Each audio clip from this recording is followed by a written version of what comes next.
నమస్తే, నేను జాకీర్ హుస్సేన్. సిపిఐ నారాయణ గారు చేసిన ఇప్పుడు కొన్ని హాట్ కామెంట్స్ తెలంగాణకి సెంటిమెంట్ వర్కౌట్ అవ్వదు అన్నట్లుగా కూడా మాట్లాడడం జరిగిందనమాట. సో అసలుకి ఏంటిది డిస్కస్ చేద్దాం. ప్రస్తుతం మనతోటి సీనియర్ జర్నలిస్ట్ శేషరావు గారు ఉన్నారు. వెల్కమ్ చెప్పేద్దాం.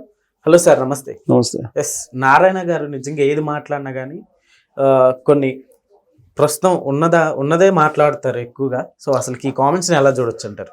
సో నారాయణ గారు మాట్లాడారంటే ఎంతో కొంత దాన్ని ఆలోచించి కొంచెం పరిశీలించి అధ్యయనం చేసి మాట్లాడతారు అనుకుంటారు. ఎందుకంటే కమ్యూనిస్ట్ పార్టీకి సంబంధించినటువంటి లీడరు, తెలుగు రాష్ట్రాలకు సంబంధించి సిపిఐకి సంబంధించిన కురువృద్ధుడు అనుకోవచ్చు, కమ్యూనిస్ట్ పార్టీలకు ఒక పెద్ద అనుకోవచ్చు ప్రజెంట్ యాజ్ ఆఫ్ నౌ. సరే, ఆయన సామాజిక అంశాలని తీసుకుంటూ ఉంటారు. ఎప్పుడు కూడా ఏదైనా సరే పనికొచ్చే అంశాలని తీసుకుంటారు, పరికరాలైనటువంటి అంశాలను ఆయన తీసుకోరు, సామాజిక అంశాలనే తీసుకుంటారు. ఈ మధ్యకాలంలో ఆయన బిగ్ బాస్కి సంబంధించినటువంటి ఫైట్ చేశారు, ఈ సినిమాలకు సంబంధించి అశ్లీలత గురించి ఫైట్ చేశారు ఆయన. ఇట్లా సామాజిక అంశాలను కూడా ఆయన ప్రస్తావిస్తూ ఉంటారు. అలాగే రాజకీయాల్లో ఎలాగో ఆయన కమ్యూనిస్ట్ పార్టీలో ఉంటారు కాబట్టి రాజకీయాలు అనివార్యంగా మారుతుంటారు రాజకీయాల గురించి. అలాగే నీటికి సంబంధించినటువంటి ప్రాజెక్టులు మీద అవగాహన ఉన్నటువంటి లీడర్ ఆయన బనకచర్లని వ్యతిరేకిస్తూ ఉన్నారు ఫస్ట్ నుంచి కూడా. ఎందుకు వ్యతిరేకిస్తున్నాడంటే పెండింగ్ ప్రాజెక్టులు చాలా ఉన్నాయి ఆంధ్రప్రదేశ్లో, ముందు వాటిని పూర్తి చేయండి, వాటిని పూర్తి చేసిన తర్వాత బనకచర్ల గురించి మాట్లాడచ్చు అని చెప్పి ఆయన మొదటి నుంచి చెప్తూ ఉన్నారు.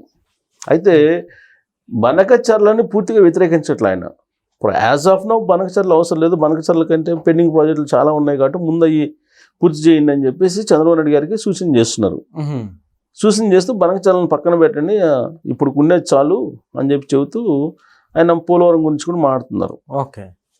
పోలవరాన్ని తొందరగా పూర్తి చేయండి అని చెప్పి. అట్ ద సేమ్ టైం ఏంటంటే ఆయన ఏమన్నారంటే బనకచర్ల ఇష్యూని గత కొన్ని రోజుల నుంచి తెలుగు రాష్ట్రాల్లో ఉండేటువంటి ప్రధానమైనటువంటి పార్టీలు రాజకీయం చేస్తున్నాయి, సెంటిమెంట్ కోణం నుంచి తీసుకెళ్తున్నాయి. ఈ సెంటిమెంట్ అనేది పండగ అయిపోయింది, ఎగిరిపోయింది సెంటిమెంటు, ఇప్పుడు ఇంకా మళ్ళీ రాదు అని చెప్పి అంటున్నారు ఆయన. నిజంగా వర్కౌట్ అవ్వదంటారు సార్ సెంటిమెంట్? ఎందుకంటే ఇప్పుడు కవిత గారి కామెంట్స్, గతంలో కేసీఆర్ గారి కామెంట్స్ ఈక్వల్ చేసుకొని చూస్తే ఒకేలా అనిపిస్తున్నాయి. ఏం చెప్తారు? ఇప్పుడు ఏదైనా ఒకసారి పనికి వస్తుంది, మళ్ళీ జనాలు రిసీవ్ చేసుకోవాలి కదా. పైగా ఒక మనిషి యొక్క నిజస్వరూపం లేదా ఒక మనిషి యొక్క ఆలోచన సరళి, ఒక మనిషికి సంబంధించిన తాలూకు పరిపాలన ఏ విధంగా ఉంది అనేది అర్థమైపోయిన తర్వాత మళ్ళీ ప్రజలు ఓట్లు వేయాలంటే ఆలోచిస్తారు కదా. ఇప్పుడు కేసీఆర్ గారి పరిపాలన ఎలా ఉంటుంది అనేది తెలంగాణలో ఉండేటువంటి ప్రతి పౌరుడికి తెలుసు. అలాగే కేసీఆర్ గారు మంత్రివర్గంలో ఎవరెవరు ఉంటారు, ఒకవేళ గెలిస్తే అనేది కూడా అందరికీ తెలుసు. అధికారంలోకి వచ్చిన తర్వాత కేసీఆర్ గారు పరిపాలన ఎలా చేస్తారనేది కూడా తెలుసు. అలాగే 2014, 2018లో ఏ విధంగా అధికారంలోకి వచ్చారు బీఆర్ఎస్ పార్టీ, టీఆర్ఎస్ పార్టీ అనేది కూడా తెలంగాణ సమాజానికి బాగా సుపరిచయం. ఇప్పుడు మళ్ళా సెంటిమెంటు అని అంటే ప్రజలు ఆలోచిస్తారా, దాన్ని సీరియస్గా తీసుకుంటారా? సీరియస్గా తీసుకోరు అనేది 2023 అసెంబ్లీ ఎన్నికల్లో అర్థమైపోయింది. అలాగే 2024 లోక్సభ ఎన్నికల్లో స్పష్టత వచ్చింది. ఎలా అంటే 2023 ఎన్నికల్లో బీఆర్ఎస్ పార్టీ ఏం చెప్పింది, అసలు అసెంబ్లీ ఎన్నికలకు దూరంగా ఉన్నారు తెలుగుదేశం పార్టీ, ఇది రేవంత్ రెడ్డికి సపోర్ట్ చేయడానికి, రేవంత్ రెడ్డిని సీఎం చేయడానికి అని చెప్పేసి వాళ్ళు అన్నారు.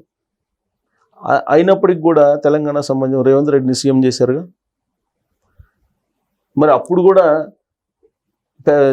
పెద్ద నాయుడు, చిట్టి నాయుడు అని చెప్పేసి అన్నారుగా.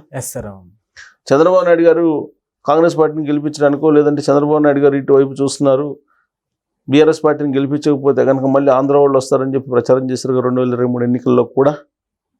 అయినప్పటికీ తెలంగాణ సమాజం ఓట్లు వేసింది కదా. అలాగే చంద్రబాబు నాయుడు గారు అక్కడ అరెస్ట్ అయితే భలే సినిమా చూపించావు బ్రో అని చెప్పేసి అన్నారుగా. సో ఫలితాలు తర్వాత ఎలా వచ్చినాయి అనేది మనం చూసాం. సెంటిమెంట్ అనేది 2023 ఎన్నికల్లో ఎక్కడ కనిపించలా. ఎందుకు కనిపించలేదంటే వెరీ ఇంపార్టెంట్ పాయింట్, తెలంగాణ గ్రామాల్లో బీఆర్ఎస్ పార్టీకి వ్యతిరేకంగా ఓటేశారు. బీఆర్ఎస్ పార్టీకి వచ్చినటువంటి 38 మంది ఎమ్మెల్యేలు ఎక్కడి నుంచి వచ్చారు అని అంటే స్థానికేతరులు ఉన్నటువంటి ప్రాంతాల్లో ఉన్నటువంటి నియోజకవర్గాల్లో మాత్రమే వాళ్ళకి ఎమ్మెల్యేలు ఎక్కువ మంది వచ్చారు.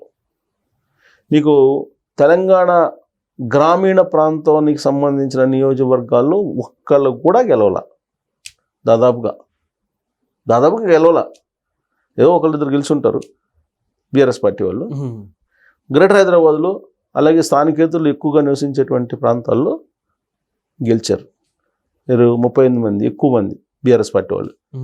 అంటే తెలంగాణ సమాజం బీఆర్ఎస్ పార్టీని వ్యతిరేకిస్తున్నట్టే కదా. సెంటిమెంటు చెప్పి 2 సార్లు మోసం చేశారనే ఫీలింగ్ తోటి 3వసారి వాళ్ళు ఓటేయలేదుగా. ఓటేసింది ఎవరు బీఆర్ఎస్ పార్టీకి? స్థానికేతరులు, అంటే ఆంధ్ర వాళ్ళు వేశారు. ఎందుకు వేశారు ఆంధ్ర వాళ్ళు? 2014 నుంచి 2023 దాకా ఆంధ్ర వాళ్ళతో కలిసి వ్యాపారాలు చేసుకున్నారు.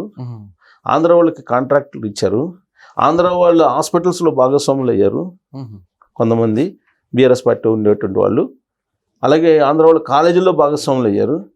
ఆంధ్ర వాళ్ళు చేసే కాంట్రాక్టర్లో భాగస్వాములు అయ్యారు. సో ఆంధ్ర వాళ్ళతో కలిసి వ్యాపారాలు చేసుకున్నారు, వాణిజ్యాలు చేసుకున్నారు, అధికారాన్ని పంచుకున్నారు అని నమ్మింది తెలంగాణ సమాజం, చూసింది. కాబట్టి ఇంకా నువ్వు ఆంధ్ర సెంటిమెంట్ చూపితే, నిద్రలేసిన తర్వాత ఆంధ్ర వాళ్ళతో తిరుగుతూ ఆంధ్ర సెంటిమెంట్ చెప్తే ఎలా నమ్ముతారు? నమ్మరు. అందుకే నారాయణ గారు ఆ మాట అని ఉంటారు.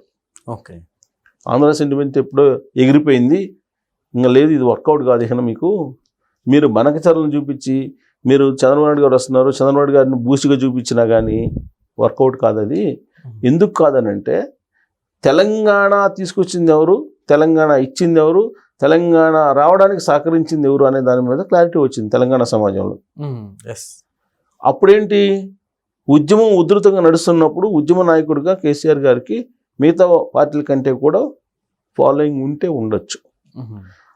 ఆ తర్వాత తెలంగాణ ఇచ్చింది ఎవరు, తెచ్చింది ఎవరు, సహకరించింది ఎవరు అనే దాని మీద చర్చ నడిచిందిగా.